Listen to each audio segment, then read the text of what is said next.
How to put a website link on Instagram post. Instagram does not allow clickable links directly in post captions, but you can add a link to your profile bio and direct people to it. Here's how to do it.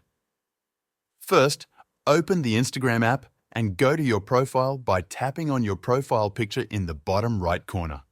If your account is set up as a professional account, go back to your profile and tap Edit Profile. Here, you will see an option to Add Link. Tap on it, then select Add External Link. Now, go to the website you want to link to, copy the link, and return to Instagram. Paste the link into the URL field and tap the checkmark to save it. The link will now be visible in your profile bio.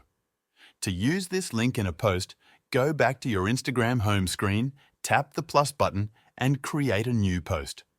Select a photo, tap Next, and in the caption, write something like, "Click the link in my profile." While you can paste the link in the caption, it will not be clickable. The only clickable link will be the one in your profile bio. That's how to put a website link on Instagram post.